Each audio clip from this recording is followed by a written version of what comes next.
रणनीती न्यूज चॅनलला आजच सबस्क्राइब करा आणि रहा अपडेट। दिल्ली विधानसभा निवडणुकीत पराभव झाल्यानंतर काँग्रेस हायकमांड चांगलेच कामाला लागल्याची माहिती मिळत आहे। काँग्रेस देशभरात आता संघटनेत बदल करणार असल्याची शक्यता आहे। पक्ष आता नव्या चेहऱ्यांना संधी देणार असल्याची चर्चा आहे। काँग्रेस पक्ष पुन्हा नव्याने उभा राहावा यासाठी पक्षाकडून काही महत्त्वाची कारवाई केली जाणार असल्याची चर्चा आहे आणि त्यामुळे आगामी काळात महाराष्ट्र काँग्रेसमध्येही खांदेपालट केली जाण्याची शक्यता आहे का, असा प्रश्न या निमित्ताने उपस्थित होतोय। दरम्यान नाना पटोले यांनी महायुती सरकारवर निशाणा साधला आहे।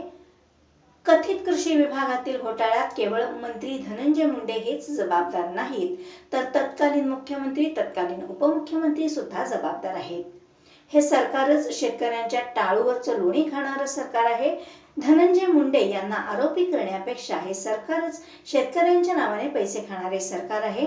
महाराष्ट्रात शेतकऱ्यांच्या मोठ्या प्रमाणात आत्महत्या होताना आपण पाहतो आणि सरकारला त्याची काळजीच नाही, म्हणून जे काही चाललं आहे त्याला सरकार दोषी आहे, एक मंत्री नाही, अशी टीका नाना पटोले यांनी केली।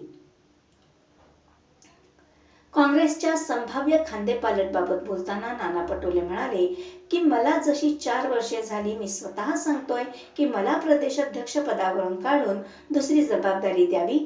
ही सिस्टीम आहे। संघटनेत कुणीही कायमस्वरूपी एका पदावर राहत नाही।